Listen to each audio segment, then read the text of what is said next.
Bien, pues buenas tardes. Bienvenidos a este segundo encuentro internacional de filosofía y teología, que, como bien saben, se lleva a cabo en el Instituto Teológico de Murcia.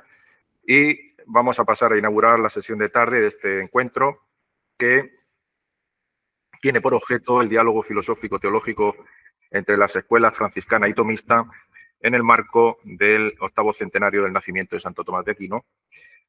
Y la tercera mesa de ponencias y de debate que paso a presentar lleva a tres ponentes que, siguiendo indicaciones de los organizadores de este encuentro, pues deben ajustarse al tiempo de 15 minutos. Y esta mesa, repito, que lleva por título Voluntarismo y Ética, la va a inaugurar el profesor don Alfonso García Marqués, catedrático de Metafísica de la Universidad de Murcia, de la Facultad de Filosofía, y el título de su ponencia es El hombre viviente racional o viviente libre, la propuesta de Tomás de Aquino y Duns Scotus. Bueno, paso el micrófono a don Alfonso. También comentar que si no me lo indica antes, yo, bueno, como lleva la medición del tiempo, pero en cualquier caso, si se cede, pues yo le haría un toque de atención. Pero vamos, bueno, adelante, gracias. Está ya puesto, sí, ¿verdad? Directamente. Pues bueno, voy a comenzar así para que mida bien el tiempo. Pues muy buenas tardes. Antes de nada quiero dar las gracias por la invitación a Bernardo Pérez Andreu, más que a las instituciones, a las personas que son las que actúan realmente. El tema de mi ponencia era muy amplio, no sabía que tenía solamente 15 minutos, ya me lo dijo con tiempo, pero había preparado primero lo que es el hombre desde el punto de vista antropológico y después las consecuencias, que son lo que más nos interesa, éticas, que despiertan el voluntarismo mucho interés. Y además, como encaja totalmente con el tema de la mesa, voluntarismo y ética, pues me voy a centrar fundamentalmente en el segundo punto. El primero va a ser un esbozo muy breve, que es el primer cuarto de hora que he quitado y que me quede ya solamente el segundo cuarto de hora. Bien, dos partes, antropología y ya después la ética. La primera muy breve. Antropología. ¿Qué es el hombre Tomás de Aquino? Tomás de Aquino se centra, bueno, todos lo sabemos perfectamente, es el último, para decir las cosas de las películas americanas, greco-romano. ¿Por qué griego? El hombre es un animal racional, el zoologicón, donde tiene el intelecto como su máxima potencia. Las potencias se dividen en el mundo aristotélico en racionales e irracionales. Está todo el mundo menos el ser que tiene las potencias racionales. ¿Qué es eso? El entendimiento. Cito de Tomás. La especie hombre se constituye porque tiene intelecto. Y todavía más. El hombre es intelecto. O al menos máximamente. ¿Pero qué es el hombre? Un ser intelectivo. La operación propia del hombre es entender. Está clarísimo que el hombre es el animal que tiene entendimiento. ¿Qué pasa con la voluntad? La parte latina. En Aristóteles no hay voluntad. Pero Tomás de Aquino introduce un apetito racional, o sea, una tendencia guiada por la razón. La voluntad, leo, es un apetito racional. Todo apetito no es sino del bien.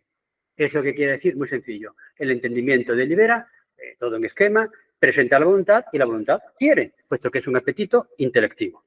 ¿Esto qué quiere decir? Que el hombre es libre porque delibera.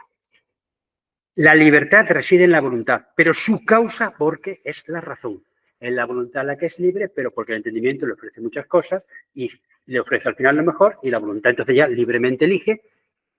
Tomás de Aquino en libertad, pero no queda muy claro cómo es esa tendencia de modo espontáneo. Incluso a veces dice, la raíz de toda la libertad es la razón. El hombre en Tomás de Aquino, un animal racional. Scotus rechaza absolutamente la distinción entre racional e irracional para las potencias, dice que tiene que ser natural o libre. ¿Por qué? Porque se atiende al modo en que elicitan su acto. ¿Qué quiere decir? Que hay potencias que lo hacen necesariamente y potencias que lo hacen libremente. Fijaos que aquí empieza la modernidad en el sentido más estricto, la oposición entre naturaleza y cultura, entre necesidad y libertad. Está ya en Scotus. ¿Qué pasa con el entendimiento? El entendimiento es natural, está por sí mismo determinado a entender y no puede, no tiene en su potestad entender o no entender.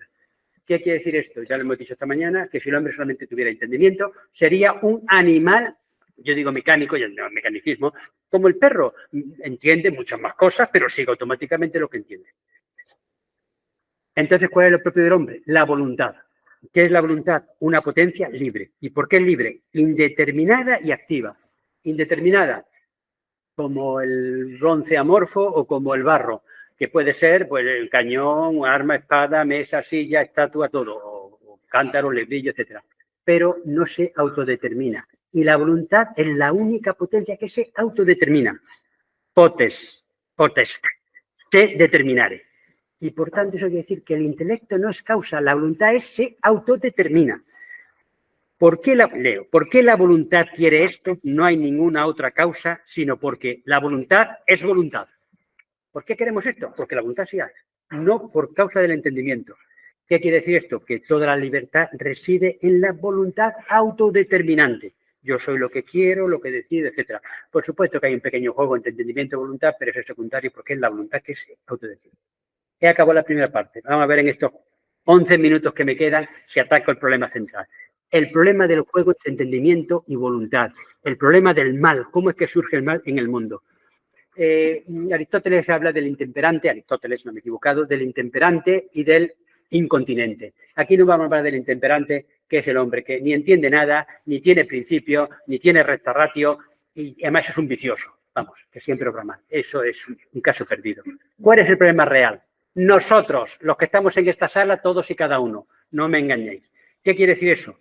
Unas personas de principios. Estamos formados, conocemos el bien, que matar, robar, fornicar, etcétera, es malo. Tenemos recta ratio, conocemos las cosas, las circunstancias concretas, lo que es casarse, soltero, la vecina, etcétera, todo lo conocemos. En la justicia, robar, todo lo conocemos. Pero, vidio meliora provoque, deteriora sequor. Como ya sabes, que esté libre de pecado que tire la primera piedra. El que nunca haya hecho nada malo, que levante la mano. No hace falta que la levantes, que no lo levantará nadie. ¿Cómo es posible esto? Tenemos ciencia, sabemos lo que es el bien y el mal, y obramos mal. Eso es imposible. Bien, entonces aquí, ¿qué dos respuestas han dado? En la historia, dos. Ya sé que hay muchas más, pero dos grandes respuestas. El intelectualismo y el voluntarismo. Y dos respuestas maduras.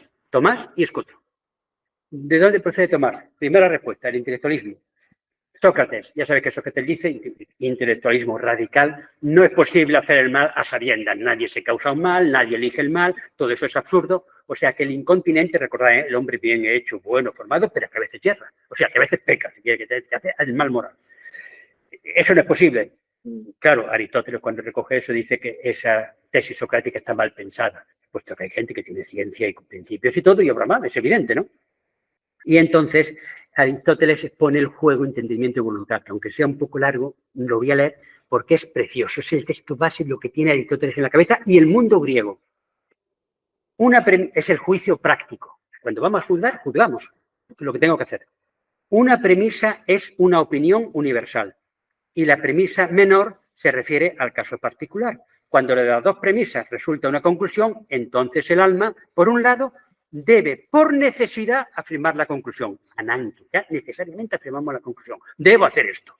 Y por otro, cuando la acción se requiere, obro inmediatamente. Ejemplo, este es Aristóteles, ¿eh? Si todo lo dulce debe gustarse y esta cosa concreta es dulce, inmediatamente y necesariamente, Ananque lo gustará. Dos veces la palabra necesario, ¿eh? ¿Está total?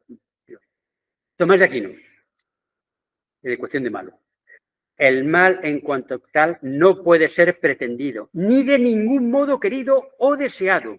Todo lo apetecible tiene razón de bien y eso se opone al mal en cuanto tal. O sea que la razón razona, presenta el bien, hombre no puede errar, pero en principio no puede seguir, y elige el bien necesariamente. ¿Qué pasa con el incontinente? Bueno, entonces aquí viene la respuesta de Tomás de Aquino, Aristóteles y Tomás de Aquino, que son paralelas.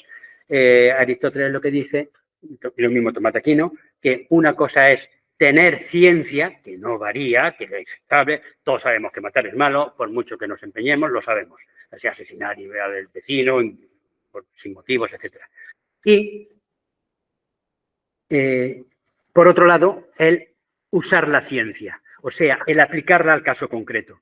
Y Aristóteles dice que es como el borracho, que no entiende tal, no sé qué, y se cae por un barranco, hace el mal sin saber lo que hace. Cuando cesa la borrachera dice, qué horror lo que he hecho, malo, tal, no sé qué. ¿Qué dice Tomás de Aquino? Que aquí lo que más nos interesa. Tomás de Aquino es más fino en este tema porque ya hay voluntad y tal, pero la pasión impide que se aplique la ciencia al caso concreto. Y sigue. No puede haber pecado en la voluntad, que es la sede de la libertad, a no ser que haya error en la razón. Unde omnis malus ignorans. Ese sería el lema de Tomás de Aquino. Todo malo es ignorante. Esto lo dice unos 20, 30 veces como mínimo, tal cual, a veces sin el est o con el éspero. Omnis malus ignorans. Ignorans es un participio de presente. Está ignorando en acto. No es el intemperante. Tiene ciencia inamovible, pero en acto la ignora. ¿Y cómo es posible que ignore la ciencia? La voluntad siempre tiende a algo bajo la razón de bien, pero que algo aparezca, el bien aparente, como un bien sin ser un bien, acontece porque la pasión le impide la consideración en particular. ¿Qué quiere decir esto? Tenemos la ciencia, el hombre normal formado sabe lo que es bueno y malo. ¿Qué pasa? Que ve un caso concreto y la pasión interviene y corta la deducción, corta la conexión entre el caso particular y el caso universal. Y entonces vemos el caso particular que es bueno. Dice Tomás, aparente. Y entonces lo queremos y por tanto hacemos el mal, porque no lo hemos conectado. Como no debo tomar, soy diabético, no es verdad, entenderlo. Soy diabético y no puedo tomar dulce. Esto es un dulce, por tanto no lo tomo. Hombre, este dulce es muy apetitoso. Y la pasión me corta la conexión con que no debo tomarlo. Y por tanto, ¡ay, dulce, apetitoso, buenísimo! Y lo como. ¿De acuerdo? Esa es la tesis de Tomás de Aquino. Omnis malus ignorans. Escoto, totalmente en desacuerdo. ¿Por qué? Porque ya hemos dicho que el entendimiento no es operante realmente para la acción de la voluntad. Es una especie de mecanismo que hay, que además depende de la voluntad en los casos concretos, la manipula la voluntad del entendimiento. ¿Por qué? La voluntad es una potencia capaz de comparar y valorar, también como lo hace el entendimiento. ¿Qué quiere decir esto? Que yo comparo los bienes, etc., en la voluntad, no en el entendimiento, que también en la imaginación interviene, puedo pedirle ayuda a la imaginación, ayuda al entendimiento, pero es mi voluntad la que manda. Entonces, ¿qué es lo que sucede? Que la voluntad se autodetermina a sí misma, ¿de acuerdo? Como hemos dicho, para decidir el bien o el mal. Pero ¿cómo es posible eso? Si la voluntad es hacia el bien, que no hemos recordado esto. Y entonces introduce el famoso tema de las dos afecciones, los dos afectos, las dos tendencias.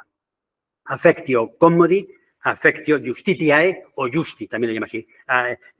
Amor, tendencia a lo ventajoso, al interés, a lo que me beneficia, a lo que es para mí, frente a una tendencia a lo justo, a lo correcto, a lo que debo hacer. Y entonces es una lucha entre ese amor de concupiscencia y amor de amistad en lo que se basa en el dinamismo de la libertad, no en el entendimiento. Y entonces el amor de concupiscencia o el amor sui, si queremos, el amor commodi, entonces es casi mecánico, está condicionado, no puedo no querer mi propio bien, pero no es mi propio bien, mi propia ventaja. Y en cambio el otro quiere el bien, lo justo, y ahí ya se abre un juego de libertad y somos libres por la affectio justi, y entonces si predomina la affectio justi, la voluntad es recta. La rectitud de la voluntad hacia lo justo es lo que nos hace bueno, y cuando en cambio predomina la otra parte es cuando nos hacemos malos, con lo cual esa lucha entre las dos tendencias es lo que hace que seamos buenos y malos, o sea, el dinamismo de la voluntad frente a un error en el conocimiento, omnis malus ignorans de Tomás. He acabado la exposición, pero como aún me quedan 3 minutos, voy a hacer una crítica en 3 minutos a los dos autores. Porque al fin y al cabo la filosofía tiene que ver no con recitar lo que otros han dicho, sino con la investigación de cómo son las cosas, de la verdad. Crítica a Tomás. No es verdad que no apliquemos el universal. O sea, con perdón por el ejemplo, el tipo que está intentando seducir a la mujer de su amigo y lleva ya 5, 6, 10 días, un mes intentándolo, no, yo no sé que estoy traicionando a mi amigo, que estoy traicionando a mi propia mujer, que estoy haciendo el mal, que quiero fornicar, que estoy traicionando a mí mismo y a mi Dios. No. Yo simplemente placer. Yo no me lo creo. Es decir, que no sabemos que estamos haciendo el mal cuando golpeamos al vecino por venganza, cuando suspendemos al alumno. Me cae que el alumno me cae gordo, lo suspendan, que he hecho un examen maravilloso. No me di cuenta que estoy haciendo el mal al alumno. No, simplemente está buscando, ¡ay, qué satisfacción de vengarme! No. Pero aún hay más. Y eso es lo que critico, porque eso sería psicológico. Muchas veces sí, no consideramos las cosas, lo hacemos precipitadamente, de acuerdo. Pero no forma parte formal, digamos así, de la acción. ¿Cuál es la clave? Que si obramos por ignorancia, puesto que yo veo el pastel oh, es maravilloso, me apetece, está bien, y no me doy cuenta, porque la pasión me ha cortado el acceso al universal, cuando me como el pastel, yo no hago el mal, en absoluto. No hago el mal, puesto que no sé que estoy haciendo el mal. Intolerable. No puede ser lo que dice Tomás de Aquino, no puede ser de verdad en absoluto. Crítica a Escoto, mucho más sencilla. No existen las dos afecciones. Es un invento. ¿Y por qué no? Porque la voluntad no es una tendencia como a comer, a beber. A comer y a beber es para mantenerme el cuerpo en salud, o lo que queramos. El otro es la tendencia al bien del hombre en cuanto a sí mismo. ¿Y cuál es el bien del hombre en cuanto a sí mismo? Que es la voluntad. A lo justo, cuando yo suspendo o apruebo al alumno que lo merece, pues hago un acto justo y me hago bueno. Y cuando lo suspendo, hago un algo malo. Entonces, claro, no hay esas dos tendencias, coinciden totalmente, por así decir. Es decir, lo justo y mi propio bien. No son dos cosas distintas. Uno podría preguntar, ¿y entonces por qué introduce estas cosas Escoto? Esto viene, diría, es un parche, con todo respeto al señor Escoto, que viene de San Anselmo en el De Casu Diaboli, sobre la caída, el pecado del demonio. ¿Qué pasa con el demonio? Que no tiene pasiones.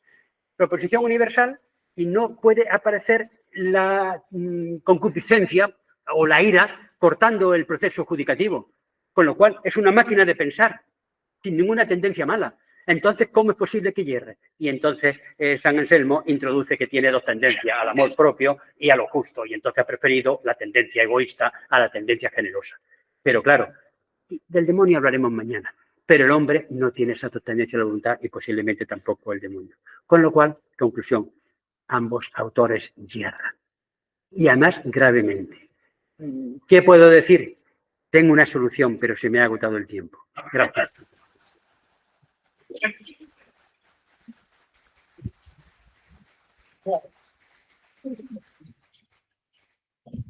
Muchas gracias, profesor Alfonso, por la claridad, la concisión y sobre todo por los ejemplos. Bueno, pues vamos a pasar, sin más preámbulo, al segundo ponente de la mesa, que es don Leopoldo Prieto López, catedrático de Historia de la Filosofía Moderna y Contemporánea y profesor de la Universidad Francisco de Vitoria de Madrid. Su ponencia lleva por título Consideraciones sobre la cuestión disputada de Malo a propósito del voluntarismo agustiniano. Profesor, 15 minutos. Bien, gracias. Yo debo comenzar justificando una serie de cosas. Primero, que hace aquí uno que no es ni de sistemática, ni siquiera de medieval, sino de moderna, que ya un problema. Entonces, esto tengo que decirlo. Y en segundo lugar, sobre el título tampoco es este. El título es Intelligo quia volo, que es la frase central con la que se cierra el razonamiento de Tomás de Aquino en la cuestión sexta, a propósito de la objeción séptima de las cuestiones disputadas de Malo. Y una tercera cuestión que debo justificar es que, ¿por qué me interesó yo de esto? Cuando, primero, no pertenezco a escuelas, en el sentido de, no soy ni tomista ni escotista, tengo simpatías a ambas escuelas en distintos aspectos, pero sí que puedo decir, porque eso es una verdad masiva, que cualquiera que conoce a fondo la filosofía moderna en sus textos, no en manuales, no sirven para mucho. Unos se copian a otros y nunca van a res, que es donde está verdaderamente la sustancia. Se puede decir que en verdad es heredera de Escoto. Por tanto, quien no conozca a Escoto no conoce la modernidad. Y esto es así potentísimamente en Suárez, en Hobbes, en Locke, en otros muchos, en Kant y en todos. El otro día me pidieron que revisara un artículo continuamente sobre tratando cuestiones normativity con un énfasis en unas cuestiones en donde no había un razonamiento y le dije que, bueno, se podía presentar de una cierta manera, particularmente en el área de filosofía anglosajona analítica. Entonces, lo primero que voy a hacer es justificar el estado de la cuestión un poquito antes de, un poco en el contexto, antes de las condenas del 1270, que en el contexto contra el averroísmo y el aristotelismo averroísta, mejor, el necesitarismo en última instancia intelectualista, antes de la gran condena de 219 tesis, que aparece en el Cartularium Universitatis Parisiensis, tomada por el dominico Heinrich Denifle, que era un hombre de armas tomar. Leed a Enrique Denifle lo que dice de Lutero, dice, es la gran cloaca por donde todo el bajo medievo desagua, o sea que unos modales Pero es un hombre que ha hecho un trabajo enorme, atento a las fuentes primarias en el tardo medievo, que es fundamental. Entonces, antes de las condenas de 1277, Denifle nos da información sobre la condena de 1270. Y esa condena es de enorme valor para entender dos cuestiones: el planteamiento doctrinal y la datación de las cuestiones disputate de malo. Esto es lo que voy a ver. La cuestión decisiva de las cuestiones disputate de malo, sea en el corpus, sea en la respuesta al videtur quod séptimo, a la objeción séptima, está en la frase que he dicho, que exactamente afirma, esto es lo que tiene no ser tan ordenado como Alfonso, afirma exactamente intelligo cuia volo. Fijaos cómo el énfasis está puesto en el cuia volo, no en el intelligo. O sea, ¿por qué quiero? Y ahora pregúntame tú la razón de por qué quiero. Y esta es la cuestión. Dice, intelligo cuia volo. Dice Tomás de Aquino. Esto es Tomás de Aquino, el dominico. Y si faltara algo, dice, et similiter utor omnibus potentis et habitibus cuia volo. ¿Se entiende, verdad? Entiendo, casi podemos decir porque me da la gana. Esto sería abusivo. Entiendo por qué quiero. Y del mismo modo uso todas las potencias y sus perfeccionamientos como hábitos porque quiero. Es decir, Tomás de Aquino, y esta es la solución hacia la cual nos vamos a dirigir enseguida, pero Tomás de Aquino repiensa sus propias soluciones y pone en solfa la tesis de Summa Theologica Prima Pars, cuestión 80, artículo segundo, en donde trata de la voluntad como potencia pasiva. Lo repiensa y lo coloca como objeción a perfilar e incluso a corregir. Este es Tomás de Aquino, luego no era tan dogmático. O sea, Tomás de Aquino piensa sus propias soluciones y se da cuenta que hay algo deficitario que necesita ser pensado mejor. ¿Y cómo se hace esto? En última instancia, sabiendo de qué manera interviene causal, condicionalmente el entendimiento sobre la voluntad. Porque si no, no se puede explicar esta soberanía de la voluntad que dice, ¿por qué quiero? Esta es la cuestión. Entonces, primera cuestión, ya he consumido 5 minutos, qué barbaridad. Entonces, habría que plantear un poquito en torno al contexto de la condena de 1270, los tredecim errores condenados por el obispo Etienne Tempier. Pero para conocer esto, antes quiero plantear cómo el modo de la dialéctica intelecto y voluntad es vista en dos autores decisivos que desembocan directo en Kant, pero yo voy a dejar a Kant de lado. Estos autores son Enrique de Gante y Escoto, entre cuyas soluciones hay una semejanza enorme, no una identidad completa, pero una semejanza muy, muy grande. Enrique de Gante, el gandavense, es un clérigo secular, Duns Scoto, Juan Duns Scoto, es un franciscano británico, escocés, de ahí su nombre Scoto. En breve, Enrique de Gante y Duns Scoto, cuyo legado es recibido inequívocamente en la modernidad por muchos autores, aunque de un modo especialmente claro por Kant, en todo lo que se refiere a su teoría de la ley, de la voluntad, etc., deben ser estudiados. Sabemos que frente al necesitarismo intelectualista de cuño aristotélico averroísta, que terminaba negando en última instancia la libertad humana, Enrique de Gante, entre paréntesis, que es aquel a quien Etienne Tempier encarga la tarea de recopilar los 219 errores de las tesis condenadas en 1277, tarea hecha en 6 semanas. O sea, ese trabajo estuvo hecho con los pies, no con la cabeza. Y está lleno de errores y de grosolanería, iba a decir en italiano, es decir, cuestiones a bulto, ¿no? A bulto. Pero Enrique de Gante tiene una percepción fina, una percepción fina, y ahora voy a decir algunas cuestiones al respecto. Es decir, Enrique de Gante rechaza que el intelecto influya eficazmente, en el sentido causal, en la acción libre, proponiendo, en cambio, al igual que después hará Scott unos años después, la primacía de la voluntad, entendida como facultad autónoma, porque es soberana, sobre el intelecto en lo que respecta al obrar. ¿Por qué es soberana? Porque tú puedes saber lo que sabes y al final haces lo que quieres. Esto. Con o sin mediación de pasiones que rompen la conexión con el universal, como nos acaba de decir Alfonso. En breve, la idea de una causalidad total de la voluntad en la producción de sus actos es propuesta para limitar la intervención del intelecto sobre la voluntad, y así es como procede Enrique de Gante. De manera que el influjo quede limitado el influjo del intelecto sobre la voluntad queda limitado a la sola advertencia o información de la presencia de un appetibile, respecto del cual la voluntad permanece dueña de sus elecciones, dueña de sus actos y en consecuencia de su elección. En un sentido semejante, Enrique de Gante, estoy haciendo un extracto de 3 cuestiones codliberales decisivas que siguen sin traducir, como todo. Aquí, como no sepas una miaja latín, como se dice, por eso es tan importante reivindicar el latín para los estudiantes de filosofía. Si no, no accedes a tus fuentes y eres hombre perdido, porque estás con manuales de gente que no tiene ni gusto ni sentido de la filosofía. Estaba hablando antes con Alfonso, de un gran catedrático, dando una conferencia, dijo burradas en latín desde que comenzó hasta que terminó. Vale. Asimismo, frente al intelecto y demás facultades naturales del hombre,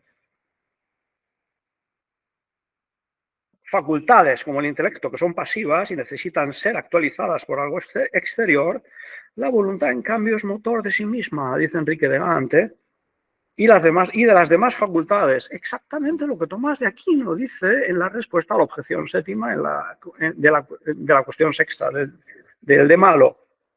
De ahí que ella, la voluntad, sea causa primera y universal, dice in regno anime, en el reino del alma, una expresión elegantísima, casi en un modo espiritual místico. Y esto está presente en estos autores, precisamente por aquello de que es en la voluntad donde el hombre es particularmente imagen de Dios. En la voluntad es donde el hombre es verdaderamente dueño de sí y así se asemeja a aquel de quien es imagen. Por eso la voluntad es causa primera y universal en el alma y es la realidad que mueve al intelecto. Ahora bien, si la voluntad mueve a las demás facultades y no es movida por ellas, sino que es ella la que se mueve a sí misma, como dice Enrique de Gante, la voluntad es entonces facultad autónoma y en consecuencia es la única fuerza productora de sus propios actos, como se dice en el Quodlibet 9.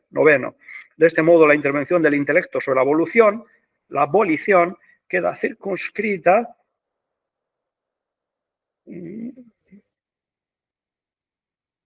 a una condición, y aquí condición es un término técnico, desprovista de verdadera eficiencia o causalidad. Este carácter de mera condición atribuido a la intervención del intelecto es confirmado ulteriormente por Enrique de Gante cuando afirma que la presentación del objectum appetibile es causalidad, si acaso solo metafórica, en sentido metafórico, porque es una intervención solo intencional y no motriz, como es, en cambio, propio del entendimiento, que tiende al fin que conoce, pero que no mueve. En tal sentido, solo es verdadera causalidad la eficiente o motriz. Y aquí estamos asistiendo también al despuntar de una nueva teoría de la causalidad, lo cual, por si fuera poco, estamos en un siglo cargado de fecundidad filosófica. Una nueva teoría de la causalidad, y luego particularmente referida a la causalidad humana, que es la causalidad libre. Según Enrique, tal causalidad en el reino del alma pertenece en exclusiva a la voluntad. Esto por lo que se refiere a la síntesis de 3 cuestiones de Enrique de Gante. Oh, Dios mío, ¿me queda cuánto? 5 minutos. Scoto reelabora esta doctrina un poco más tardíamente, pero la confirma, la recibe, la confirma y la reitera. El acuerdo con Enrique de Gante es completo. Ante todo, según Scoto, la voluntad sola como facultad espiritual, no natural, es libre. Por ello, a diferencia del intelecto, la voluntad está abierta a los términos opuestos de la elección. A ella no son aplicables los principios de la causalidad física expuestos por Aristóteles. De manera que, lejos de tener que ser movida por otra, está capacitada para moverse a sí misma. En tal sentido, la voluntad es activa simpliciter. Y es aquí donde resuenan estos términos espirituales místicos característicos con los que hay una afinidad evidente entre estas soluciones agustinianas, que Tomás no comparte 100%. De otro lado, tal pura actividad de la voluntad excluye la posibilidad de que el intelecto intervenga causalmente en la abolición. De este modo, la participación del intelecto se limita a notificar de nuevo a la voluntad acerca de la presencia de un objeto, un appetibile, para que sea la voluntad la que se determine a sí misma a propósito de aquel objeto. La voluntad, pues, es una facultad autónoma. La otra cara de la moneda de esta autonomía de la voluntad reside en el estatuto filosófico de la actividad del intelecto en relación con la voluntad, oscilante a lo largo de la obra de Scoto. Y esto hay que saberlo. Ahora, después os leo un texto de los autores de la Comisión Escotística decisivo. No sabemos exactamente qué solución tiene Scoto, tanto menos Tomás. De manera que se puede hablar de una posición oscilante del propio Scotto acerca del influjo del intelecto, de algún modo, o de la presencia del intelecto en la determinación de la voluntad. Oscilante a lo largo de la obra de Scotto, podríamos decir muy genéricamente, entre un carácter meramente condicional o un carácter causal, aunque parcial y subordinado. Y a propósito de esto, un padre franciscano importante, croata, Belic, en una obrita, en un artículo de Berube, Scotti, Doctrina circa momentum amoris in extruendo ente et quoedam eius applicaciones, dice, lo leo en latín, luego traduzco, pero es que es importante lo que dice aquí, dice Carolus Balic, otro, el anterior es Belic, este es Balic, Balic, uno de los mayores estudiosos de Scotto, demonstravit, dum Scotto non semper eiusdem sententiae fuisse circa munus voluntatis et munus objecti intellectus in actu volendi, immo ut putat Balic, Scotus usque ad mortum de hoc problemate meditavit, definitivam sententiam posteritate relinquere volens. Es decir, Scotto meditó hasta su muerte qué tipo de dinámica misteriosa hay en esta circularidad del alma respecto del entendimiento a la voluntad. Lo meditó hasta el final y no dejó por escrito ninguna solución. Esto es lo que nos ha dicho Balic. O sea que nos deja sumidos en nuestra perplejidad. ¿Cuál es el problema de Tomás? Y me queda cuánto, lo planteo de un modo sucintísimo, que se puede hacer en 15 minutos. 2 minutos. Tomás de Aquino, en este estado de cosas, se encuentra que en 1270, él muere en 1274, una serie de artículos son condenados, 13 en total, y a nosotros nos interesan 3. En esos 13 errores condenados por Tempier, el tercero dice quod voluntas hominis ex necessitate vult et eligit, que la voluntad del hombre con necesidad quiere y elige. Esto es importante. El cuarto, por relación con los astros, quod omnia que hic in inferioribus aguntur subsunt necessitati corporum celestium. Y el noveno, que es el decisivo y más importante, que es donde Tomás se detiene en la cuestión sexta de Malo, dice quod liberum arbitrium est potentia passiva, non activa et quod necessitate movetur appetibile. Vale, con este planteamiento, ¿qué podemos decir? Lo que podemos decir es que, ante todo, es sorprendente cómo Tomás de Aquino acepta la condena, aplaude su contenido y, de algún modo, le está diciendo que era la ocasión que necesitaba para justificar su viraje en una cierta posición. Y esto es sorprendente. De manera que, y con esto más o menos me voy acercando a la conclusión, esto y una cosa más, y he terminado para cumplir, Tomás de Aquino, en la objeción séptima de la cuestión sexta, de las cuestiones disfrutate de Malo, pone como doctrina a revisar y a corregir su propia tesis de la Summa Teológica acerca del carácter como potencia pasiva de la voluntad. Lo cual, en la lógica de las cuestiones tal como la elabora Tomás de Aquino, significa que esta doctrina, que tiene apariencia de verdad, sin embargo es errónea y que por tanto tiene que ser revisada. Y a eso se responde después en el Respondeo dicendum ad Septimon, y ahí propone la solución. De esta evolución, que parece segura, del pensamiento de Tomás de Aquino acerca del carácter de la voluntad como facultad pasiva, es decir, como motor, movens et motum, y esto es lo que no aceptarían en la escuela de Scotto, como algo que mueve pero que a su vez es movido y que no se mueve a sí mismo, lo repiensa y lo reelabora. ¿Y esto a qué se debe? Bueno, la razón de fondo de esta evolución, según parecen indicar los mejores y quizás más autorizados, porque son los que mejor conocen a Tomás de Aquino, intérpretes, son dominicos. Y han dicho, y dominicos, algunos duros, el padre Ramírez, ¿no? Y Gautier, y Don Lotin es un benedictino, y después Charles-André Bernard, un jesuita, que se percibe, y con esto concluyo, una evolución en el pensamiento de Tomás, revisando un intelectualismo obvio para mitigarlo en la medida en que se va haciendo creciente y cada vez con más cuerpo la asunción de las tesis del santo de Hipona, de San Agustín. Y esta es la solución en concreto que da particularmente Gautier, a quien leo. Dice, esta evolución del de veritate al de malo parece de otro lado no ser más que una manifestación particular de una evolución más general presente en Tomás, particularmente en sus últimas obras, tendente a mitigar el intelectualismo excesivo que había profesado al inicio de sus escritos. Don Lotin, un benedictino de Montcésar, Kaisersberg, se dice, una abadía preciosísima, tengo una cerveza que es una maravilla, en la región de Bruselas, ha notado asimismo una evolución de esta orden en el problema del libre albedrío, aunque atribuyéndola particularmente a la fuerza compulsiva de un suceso exterior, que es la condena de 1970. Pero hay quien dice que no hay tal fuerza compulsiva, sino que el mismo Tomás de Aquino estaba revisando desde hacía tiempo su propia doctrina. Santiago Ramírez, en De Hominis Beatitudine, tercer volumen, 1972, página 192, señala la misma evolución refiriéndose a el problema de la fe y de los dones del Espíritu Santo, al cual se asiste a un repensamiento en donde se ve una influencia creciente de la obra de San Agustín sobre el pensamiento de Tomás. E igualmente, Charles-André Bernard, también un jesuita que ha demostrado que Tomás había evolucionado en este sentido en cuanto a la naturaleza de virtud en general y la virtud teologal de la esperanza en particular.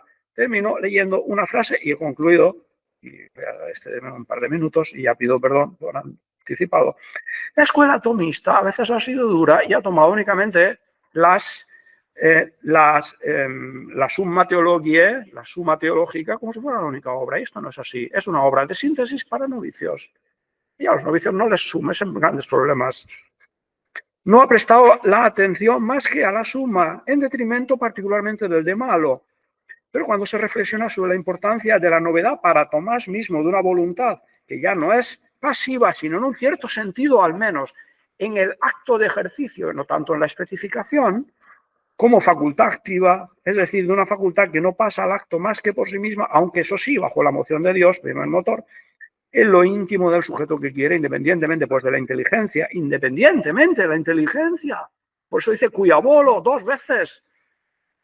Se refuerza la idea de que el de malo es verdaderamente la obra última de una etapa, de una evolución importante, a la vez que la novedad, que la proximidad de la muerte ha impedido que Tomás de Aquino explicara y explotara en toda su amplitud. La voluntad, la facultad espiritual activa posee en su naturaleza el bien, etc. Ella está, pues, en disposición de producir los actos del hombre, comprendiendo también los de la inteligencia, como causas perficiens, procurando movimiento a todas las facultades del alma, desde lo íntimo de sí. Inteligo quia volo. Nada más.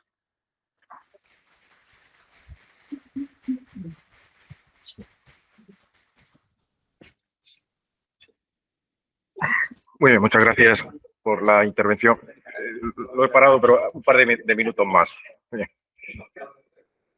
Gracias, profesor Leopoldo, por la intervención. Vamos a terminar las ponencias de esta mesa y es el turno ahora de doña Gloria Silvana Elías, profesora de Filosofía de la Universidad Nacional de Jujuy en Argentina. También es investigadora del CONICET. Tu ponencia lleva el título, lleva por título, espero que esté bien este título, creo que no ha cambiado, ¿no? Bueno, el jardín de la libertad, cruces y puntos de fuga en de malo 6 y cuestiones cuotilivitales 16. Creo que Gloria va a utilizar una presentación digital. Voy... Sí. Que no se me contabilice este tiempo. No. Todavía no le he dado al contador. Quiero agradecer a los colegas, un placer estar acá, Vicente, Bernardo, la mesa, un placer. Y bueno, y con las personas que fui compartiendo este goce de poder trabajar en conjunto filosófica y teológicamente, 2 autores tan queridos por nosotros, los que estamos aquí presentes, si no, no se explicaría por qué estamos aquí, como es Santo Tomás y Duns Scoto. Vamos a tratar de estar de alguna manera coordinados con Antonio, no lo conoce a la diapositiva, es corta, Antonio, así que a medida que voy desarrollando tal vez se pueda... Sí.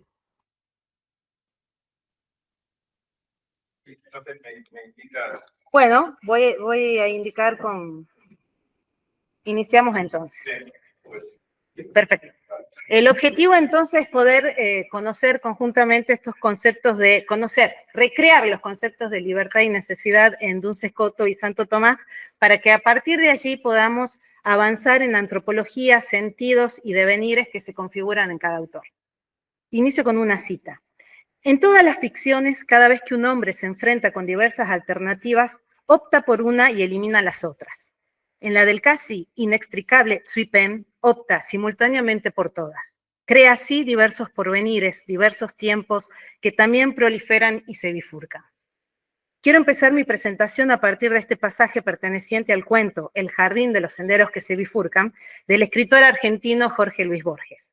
El cuento narra un universo en el que el obrar humano, que es libre y contingente, abre múltiples alternativas de realización, existiendo todas a la vez.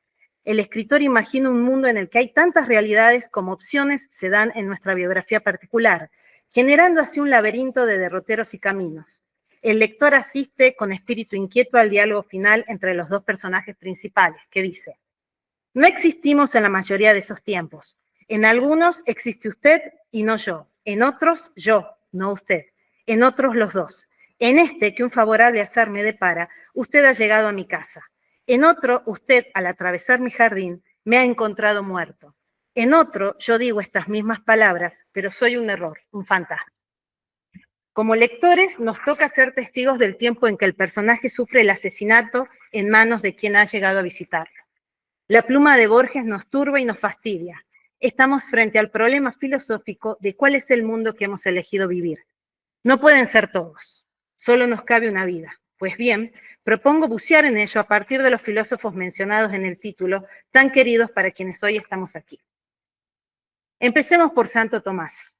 Para abordar el pensamiento tomasiano es necesario tener en cuenta la noción aristotélica, con todo respeto, profesor, con la que el santo dialoga, a saber, la noción de electio planteada en Ética de Nicómaco. Como nos indica Aristóteles, la electio pertenece al género de lo voluntario, pero no todo lo voluntario es una elección. Claro, Aristóteles dirá que los niños y los animales realizan acciones voluntarias en tanto obran por impulso o por deseo, pero ello no es obrar por elección. En todos los casos hablamos de voluntario, porque el principio de acción es interno a la gente. Lo violento es el principio de acción externo que impide el movimiento natural del sujeto. Pero en la elección hay presencia de una razón deliberadora que hace de la capacidad de elegir una capacidad de diseñar un proyecto en pos de fines. Por tanto, la elección no es ni meramente un deseo racional, como es, por ejemplo, querer no morir, ni una mera opinión. Aristóteles afirma que solo cabe el término elección a aquello sobre lo cual deliberamos anteriormente. Pero ¿sobre qué deliberamos en la elección? Pues sobre aquello que depende de nosotros en su realización y en el modo de su realización. No elegimos cómo será el clima de hoy, ni podemos elegir que este 4 de abril sea 3. En el orden de lo humano, no todo es objeto de elección.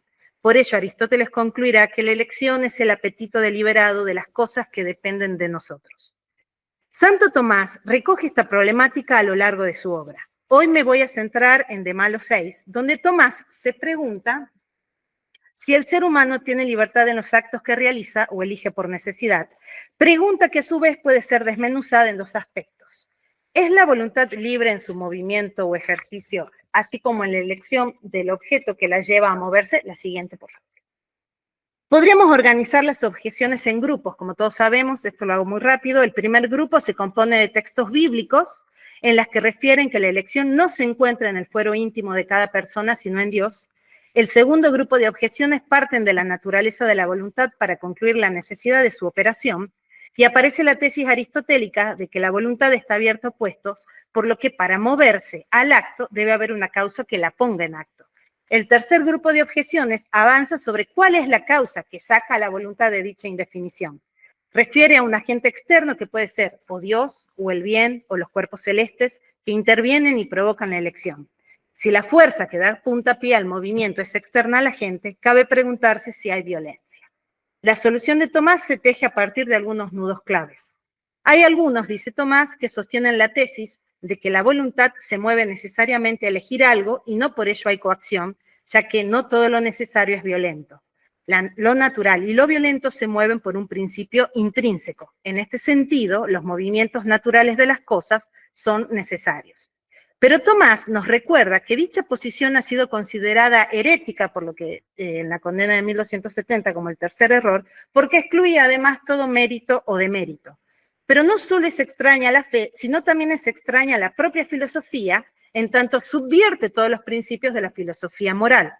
Para justificar su posición, elabora dos argumentos. Cuando me saco los lentes no veo, si ya pasé a la otra.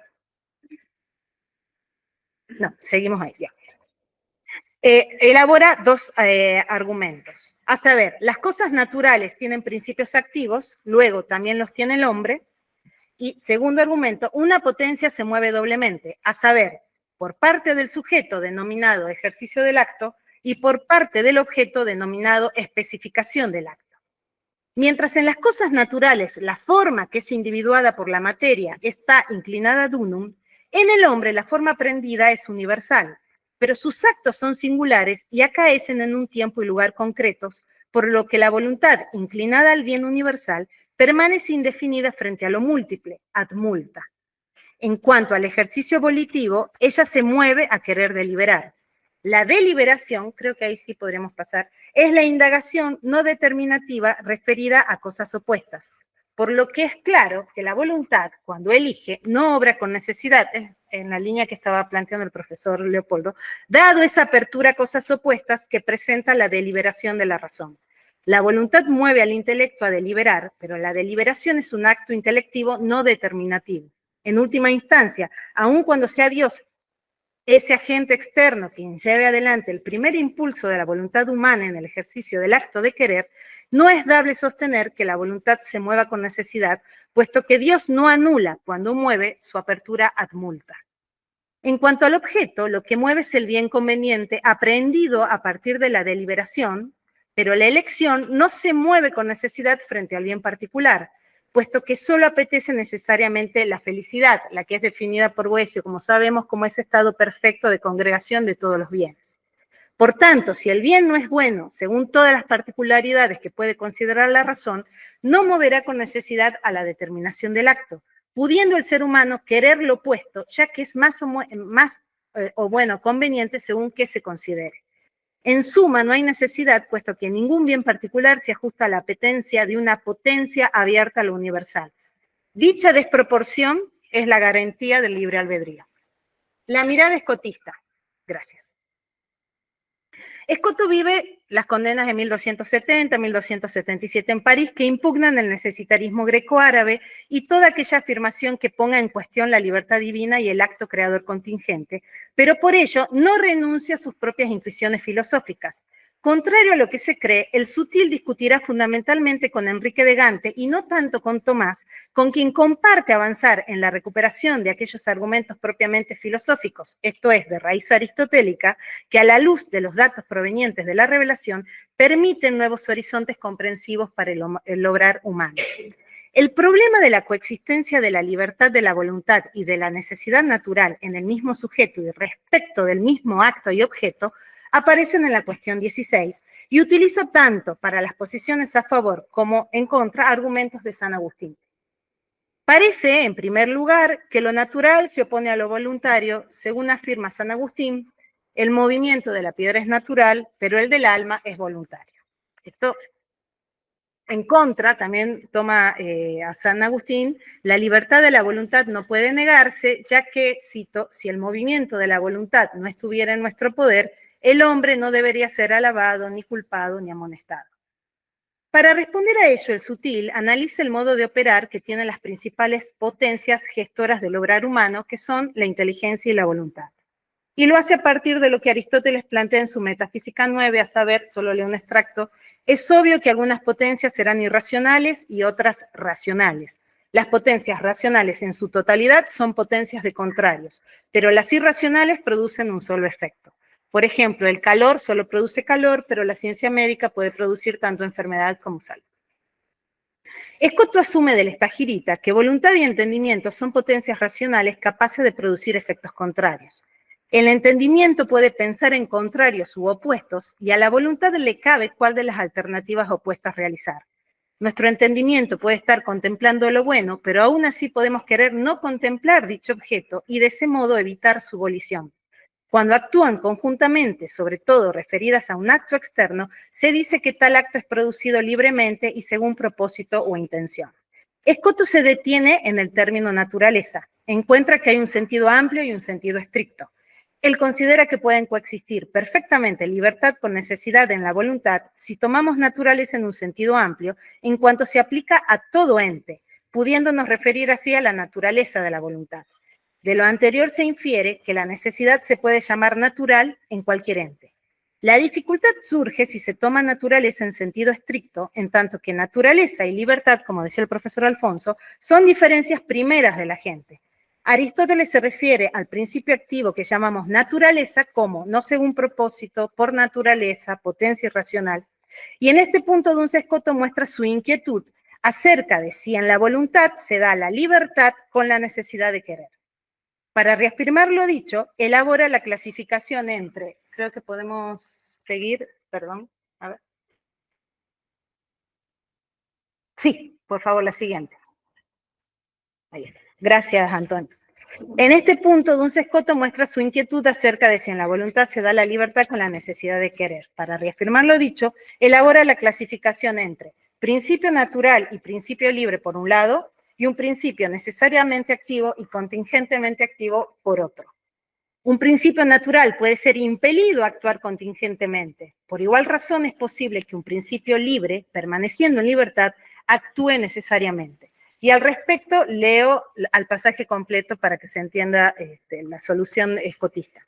Aquí se diría que cuando se afirma que la voluntad necesariamente quiere, o la necesidad puede determinar el acto de la voluntad en cuanto éste es determinado un objeto, y en este sentido es verdad manifiesta, tratándose de la bondad divina, que solo es el objeto propio y per se de la voluntad, los demás objetos no son per se propios y la voluntad no los quiere necesariamente. O la necesidad puede determinar el acto en cuanto procede de la voluntad, lo que puede entenderse de dos maneras. De una manera, la necesidad es previa a la voluntad y se entiende que la voluntad cae bajo necesidad en cuanto ésta le impele al acto y la fija en él, y en este caso la voluntad sería actuada y no habría libertad en el acto.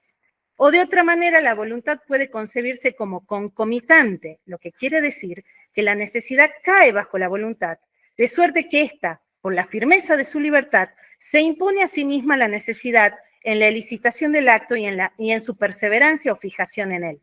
La libertad de querer consiste en que elicita el acto deleitable y electivamente permanece en el acto. Por necesidad de naturaleza se tiene el querer, pero no el objeto, pues ello sería contradictorio. Fin de la cita. Si bien hallamos la presencia de ciertas categorías que están en Tomás, como la voluntad que se especifica en el objeto y la voluntad de ejercicio, en lo que difiere el sutil es que él ve una oposición radical entre naturaleza y libertad, remitiendo esta última al ámbito de la contingencia y de la indiferencia. Para Scoto, la oposición no se da entre necesidad y libertad, sino entre naturaleza y libertad. La voluntad necesariamente quiere, pero no quiere necesariamente tal o cual objeto, ya que elige libremente qué objeto querer o cuándo dejar de querer tal objeto. En suma, ser naturalmente activo y ser libremente activo son las diferencias últimas del principio activo y la voluntad es un principio libremente activo. Aspectos conclusivos. La siguiente, por favor. Ambos autores asumen las tesis aristotélicas, pero buscan superar el determinismo y el necesitarismo griego.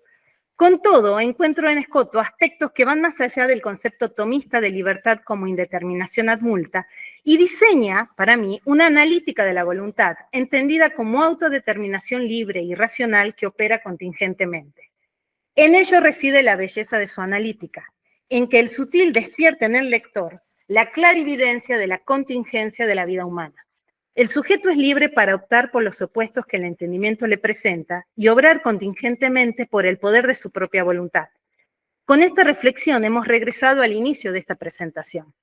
La realidad no solo es lo dado, antes bien incluye la dimensión de lo posible. La libertad humana tiene el poder de concretar un horizonte de posibilidades singular, el cual abre a su vez nuevos horizontes y obtura otros. Su instante presente no es solo actualidad, sino antes bien posibilidad. No podemos vivir a todos los mundos a la vez, porque nuestra elección se da aquí, en la circunstancia concreta en la que nos hallamos. No hay circunstancias universales, y con cada elección algo de nosotros vive, pero también algo de nosotros se desvanece. Como señala Aristóteles, sabemos que somos incapaces de muchas cosas, puesto que son imposibles para nosotros, o por la situación en la que nos encontramos, o por la época histórica en la que vivimos, o en última instancia por nuestra propia condición humana. Pero no es eso lo que nos preocupa en tanto hombres, sino justamente el saber que en cada elección elegida hemos omitido otras, en las que tal vez se encontraban nuestras vidas más felices. ¿Qué hicimos con nuestra vida? ¿A quién hemos amado? ¿Quién nos ha herido? ¿A quiénes hemos perdido? En suma, la libertad en Escoto pone en evidencia que en cada opción que tomamos, y por tanto en todas aquellas que desechamos, nos va la vida.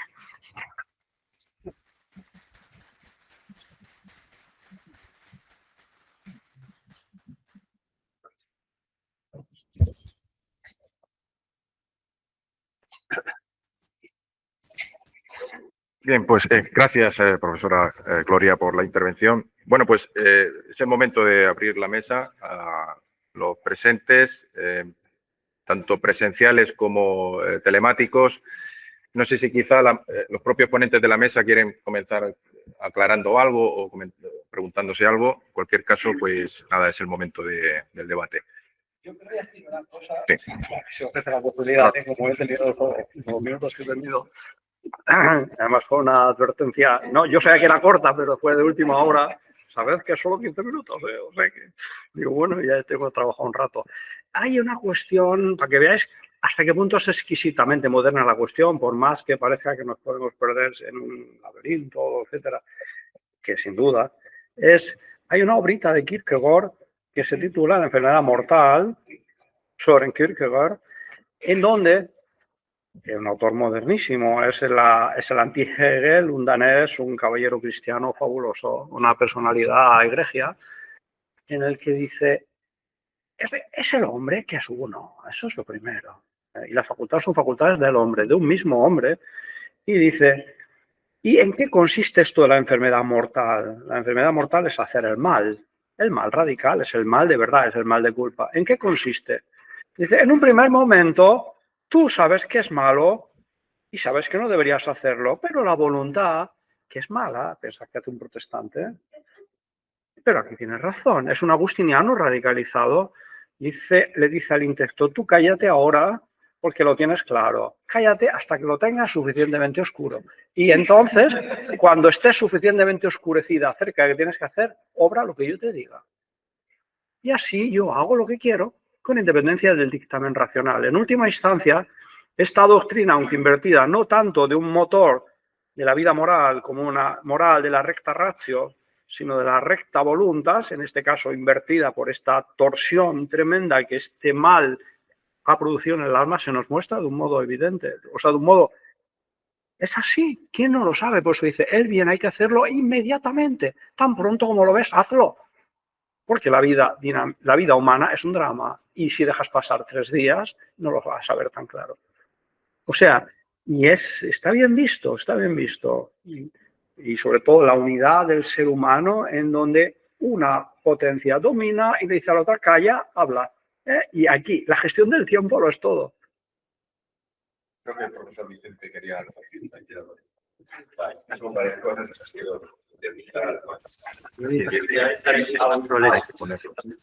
que es el autor, así que es una lectura que está bien escoto. Vale. La ponencia de Gloria, que me ha encantado, nos ha puesto un pasaje de Escoto en el que se insiste en que la voluntad, este es el objeto, este es el objeto. La clave de por qué la voluntad está sobre el entendimiento y por qué el afecto comodín no es, profesor, una verdadera voluntad, no es vera voluntad, dice Escoto. Justo lo dice explícitamente. ¿Qué no es la comodín? La afecto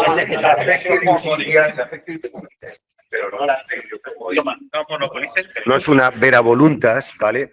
Es porque el entendimiento presenta a la voluntad objetos, pero la voluntad, ¿vale? Estos son los objetos que le presenta el entendimiento. La voluntad no procede sobre objetos, no persigue objetos, persigue fines. Este término no ha surgido en este debate, es decir, y hasta que, aunque el entendimiento práctico, hay un conocimiento práctico, una praxis previa, o sea, un conocimiento previo a la praxis, le presente a la voluntad objetos, los objetos no tienen carácter de fines hasta que la voluntad no sea decantado por ellos. Esto, y para resumir otra cosa más, también ha puesto la profesora Gloria Elías las dos potencias que ha llamado activas y racionales, son factivas o activas, y dentro de las activas, ¿vale?, las que actúan modus elicienti natural, modus elicienti libre, que son las verdaderamente racionales. Es que debajo de todo esto hay, que es lo que a mí me concierne, lo que yo pude estudiar, sobre todo para la tesis en Escoto, es que hay lo que yo llamo una lógica modal de potenciales fines conjuntivos. Y esto aquí no es incapaz de entenderlo, esta lógica modal. La lógica modal significa que subsisten, bajo el poder de la voluntad, eso de los nombres, cadit opposita, ¿no? Esto significa que A y no A no son, el principio de no simultaneidad de opuestos es aristotélico y es el que rige la lógica de Tomás de Aquino, la lógica intelectualista de Tomás de Aquino. Pero hay una lógica volitiva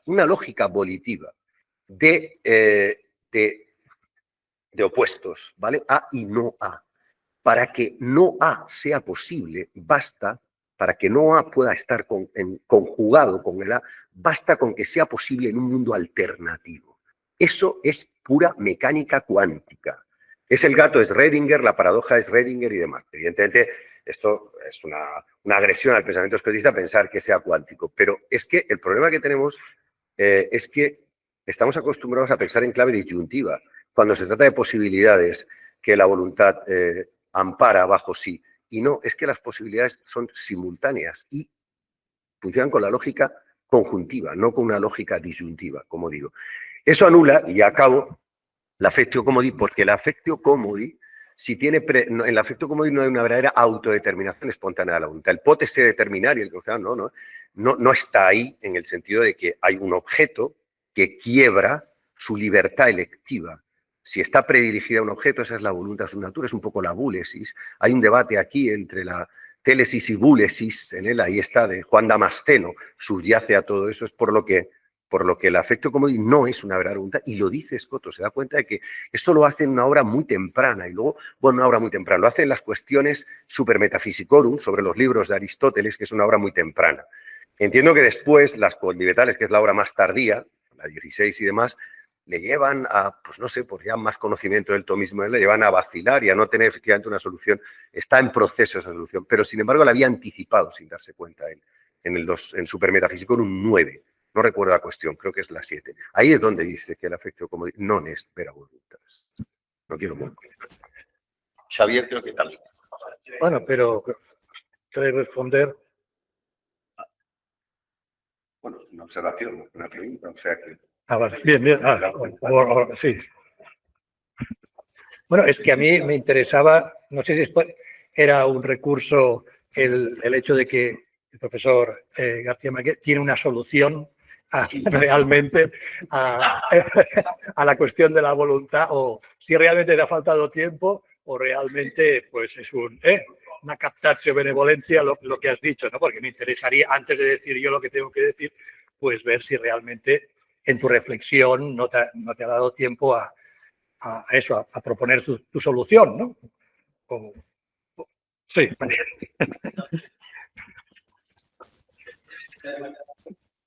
Podemos darle muchas vueltas a estas cuestiones, como ha aparecido aquí mismo, que el entendimiento presenta objetos opuestos al entendimiento, etcétera, pero todo eso nunca solucionará nada. Por lo de siempre, el entendimiento discutirá A, B, C, D, al final pues parece que es mejor A que B, porque entonces va a elegir B, es absurdo, con lo cual estamos siempre dándole vueltas a lo mismo. El problema de fondo es muy sencillo. En Aristóteles aparecen potencias activas y potencias pasivas, y si nos pregunta a vosotros, ¿hay un tercer tipo de potencia en esta línea? Pues parece que no. Pero en Aristóteles sí la hay. Lo que pasa es que la tradición peripatética, por desgracia, no la ha teorizado. Que lo voy a describir de modo muy sencillo y que se entenderá. Nosotros tenemos una potencia pasiva, el celuloide de las viejas cámaras de luz. La luz incide, es una potencia pasiva, no hace nada, ¿de acuerdo? Incide la luz, potencia activa. Obliga a pasar hasta la potencia pasiva y entonces se forman las imágenes. El ojo de un tipo que está dormido. Se lo abren, el tipo está muy dormido, le iluminan y entonces se forman las imágenes, los conos bastoncillos, se activa el nervio óptico automáticamente, pero no ve. Pero si cuando el tipo está despierto, como cualquiera de nosotros, pasa exactamente lo mismo, una potencia pasiva, como decimos en la vista, que se actualiza por la luz, potencia activa y punto. No. Esa potencia hace un acto de posesión del objeto. Pues ese tipo de potencias activo-pasivas aparecen en el de ánima 3, 5, que está muy mal teorizada por culpa de un señor que se llamaba Alejandro de Afrodisia, un neoplatónico maldito que se disfrazó de aristotélico y nos engañó a todos durante 200, ¿cuántos son? 1800 años. Entonces, la voluntad, la voluntad es ese tipo de potencia. Por sí misma, si no se le presenta un objeto, si alguien no la mueve, es pasiva, no puede hacer nada, puesto que nada pasa al acto si no es por un principio en acto. Pero ¿qué es lo que sucede? Que hay muchas cosas que actúan en la voluntad. No solamente la presentación de un objeto, y más de una pluralidad de objetos, al final incluso uno. También las pasiones están actuando por la voluntad. Pensad cualquiera de nosotros. Se entera, hay un incendio. Eso lo entendemos intuitivamente. Dios, mi voluntad se queda quieta, aquí tal, indiferente. Vamos, me da la risa. A continuación, llevamos 3 días sin comer porque nos han dado un golpe, estamos en el desierto, nos despertamos. No, yo no siento hambre, tal, no sé qué, yo no quiero comer, va a ver que me presenta el entendimiento. El hambre presiona sobre la voluntad directamente, o sea, la voluntad se constituye en una potencia pasiva, primer punto, si queremos, indeterminada, primer punto, estoy con Escoto. Pero a continuación que recibe muchas concausas, teoría de las concausas aristotélicas, que hay que tener presente, de naturaleza heterogénea, pero pensad cómo está presente en la voluntad. Sabemos porque somos españoles, profesores, lo otro, que tengo que ir al examen, que tengo una hora de acabar. Miles de factores presionan, que hace calor, que etcétera, etcétera, ¿me explico? Todo está presionando, vamos a decir así, o sea, son concausas de la voluntad. Y la voluntad es esa potencia que entonces llega un momento en que decide libremente, porque no es como la vista, que ves el objeto necesariamente, sino que decide libremente. Ese es el punto. ¿Y por qué decide? Y le di la razón a Escoto. Se autodetermina, pero no ex nihilo, sino como está empujando, y al final se derrumba, igual. Pero entonces, claro, teorizar bien esas potencias es la clave. Una vez que se ha dicho esto, hay que entender que es así, ya se han salvado todo. Potencia pasiva que se actualiza, que entonces llega un momento en que ya, presionada por tantos factores, con causas simultáneas, actúa. ¿Y qué es lo que hay que investigar a continuación? El objeto. Eso ya aparece aquí y está más o menos investigado. El objeto, querido, sea fin, sea medio, da igual, porque uno puede elegir como objeto saber chino, preparados para los próximos 50 años. Saber inglés, preparados para los próximos 100 años, si no lo sabréis, etcétera, ¿no? Entonces, de acuerdo que es un fin, o ahora mismo coger el boli, me da igual.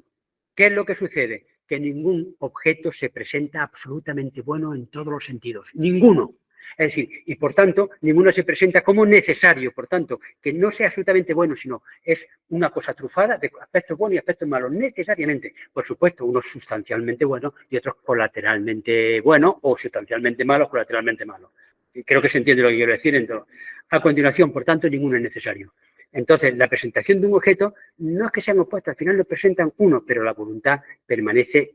Sí, ya, nada y todo. Me han dicho que hay un incendio y tal, pero me voy a quemar un poco porque soy un poco masoquista, etcétera, ¿no? Ya las relaciones que uno tenga. Teoría del objeto que no necesita, eso está tratado por muchos. Y entonces ya a continuación, cómo juegan las facultades.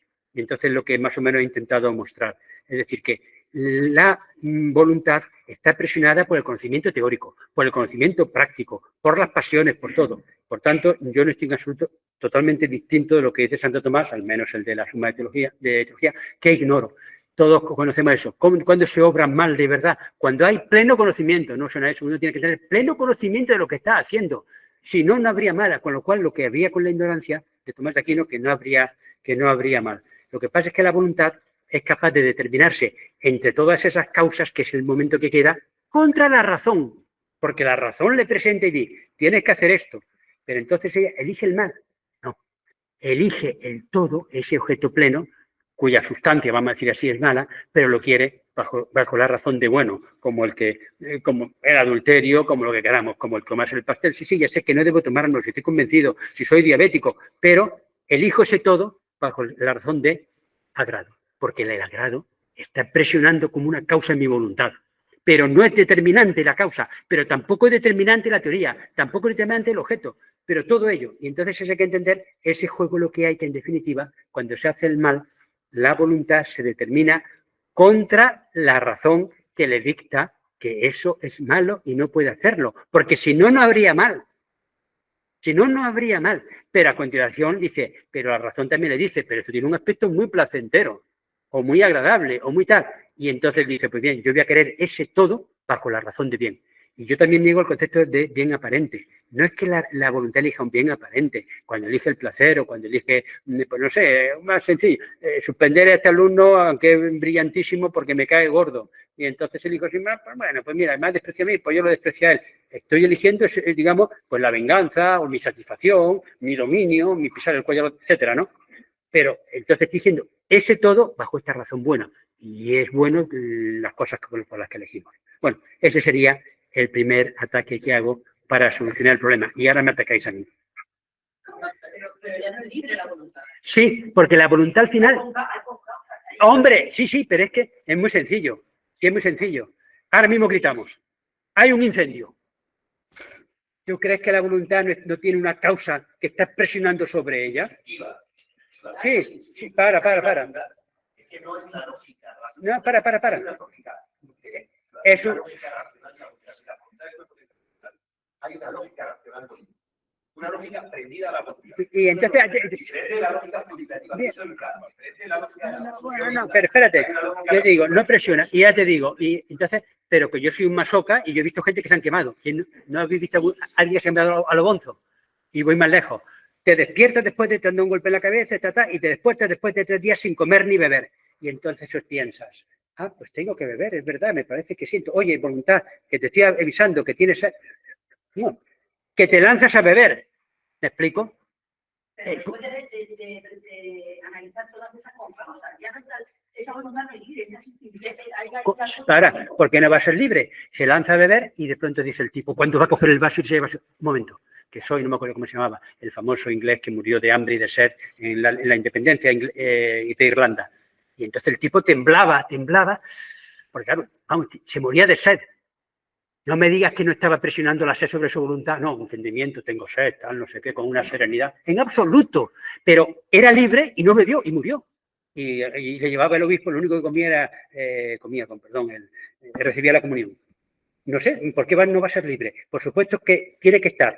No con una pura potencia no se actúa, pero una vez que ya está en parte actuada, como por ejemplo, tú ahora mismo no estás pensando, no sé, en el ruso que sabe o en el inglés que sabe, está, pero de pronto, como ya lo tengo en el italiano, pues digo, buongiorno, Italia. Pero antes no está. Pero ¿de dónde ha surgido esto? De un acto que tenía. Si yo no hubiera tenido el italiano en mí, en acto ya, presionando para hablar, no habría ido. Bueno, no sé si es suficiente, he dicho mucho. Al menos lo que quiero decir, y me podéis criticar todo, porque seguro que es falso. Javier quiere.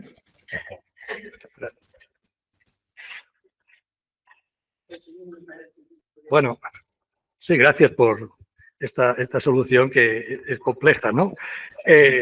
Pero yo quería relacionar eso con lo que ha dicho Vicente Llamas y también la profesora Gloria Elías, porque ha hecho un discurso muy preciso, pero hay un ejemplo que yo he tratado en mi tesis, cuando he tratado el tema de Scotto y Zubiri. Zubiri hizo un curso sobre la voluntad en 1961 en Madrid, de sus cursos privados que hacía, y trató esta cuestión, ¿no? 16 con y tal, y adapta, hay un ejemplo que toma de esta cuestión, como intento demostrar, pero la cambia un poco, ¿no? Para enriquecerla y complicar aún más la cosa, ¿no? Pero lo digo muy sintéticamente, para intentar desbloquear esta cuestión de la relación entre la necesidad y la libertad, que no entre la naturaleza y la libertad, como tú has dicho bien, ¿no? Porque es el ejemplo de la cuestión 16 del hombre que cae de lo alto de una torre, ¿no? Porque a veces ayuda, ¿no? Un ejemplo. Entonces, cae por necesidad, pero mientras cae, puede elegir libremente querer seguir cayendo o no cayendo. Y, claro, aunque no puedas evitar la caída, tú eres libre de seguir queriendo en tu acto de querer. Por eso la voluntad es siempre libre. También in patria, en el cielo, también seremos libres de poder amar a Dios o no amarlo. Esto es inconcebible para el comunismo. Claro, y ya si entramos en el Odium Dei, vale, ¿no? Y bueno, Zubiri lo complica más en el sentido de decir que un hombre incluso podría, si nos preguntamos por la causa por la que ha caído, ¿se ha suicidado o no se ha suicidado? Si se hubiera querido suicidar, a lo mejor cayendo se hubiera podido arrepentir pero no podría evitar la caída por necesidad, ¿no? Entonces, hay hasta ese extremo, porque aquí se trata de eso, ¿no? El doctor Sutil, ¿no?, intenta contemplar los casos más extremos para evidenciar que en cualquier caso la voluntad es siempre libre, dueña de sí misma, ¿no?